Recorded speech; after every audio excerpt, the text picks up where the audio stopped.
আসলে গতকালের ঘটনা বা গত যে 2 দিন যে ঘটনা ঘটেছে তার বিশ্লেষণ করার কিছু নেই। আমরা দেখেছি যে কোনো ইউনিভার্সিটির যে কোনো সমস্যাতে আমাদের প্রক্টোরিয়াল বডি বলেন, ইউনিভার্সিটির প্রশাসন টোটালি তাদের একটা গাফিলতি থাকেই।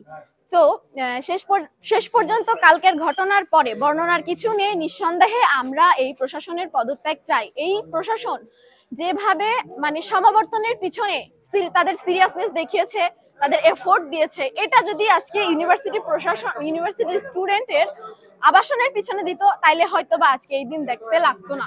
তো এই জন্য বলবো, যেহেতু তারা ব্যর্থ, তারা সব দিক দিয়ে ব্যর্থ, আমরা তাদের নিঃসন্দেহে পদত্যাগ চাই।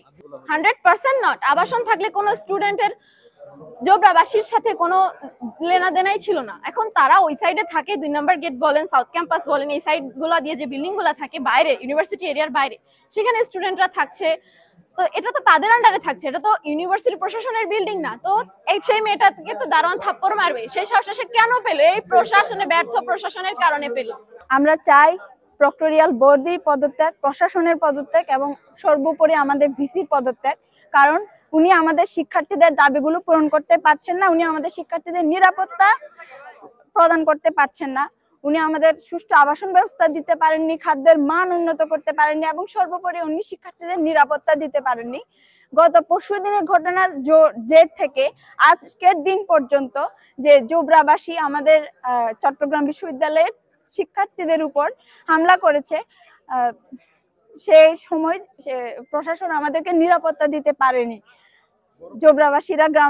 জোবরাবাসীরা শিক্ষার্থীদের উপর চরমভাবে হামলা চালিয়েছে। প্রায় 1500-র উপরে শতাধিক শিক্ষার্থী চট্টগ্রাম মেডিকেলে নিয়ে যাওয়া হয়েছে, তাদের অবস্থা খুবই গুরুতর।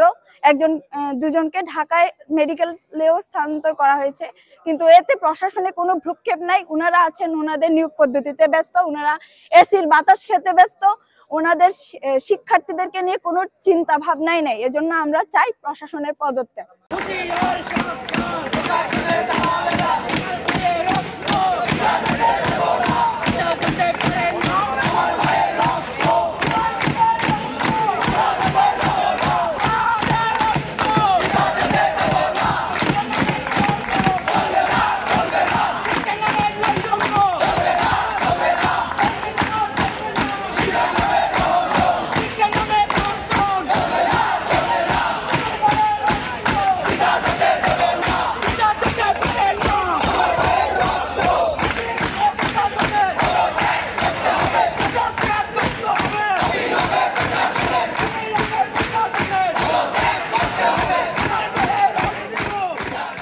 খবরের কাগজ, নিখাদ, নির্ভীক, নিরপেক্ষ।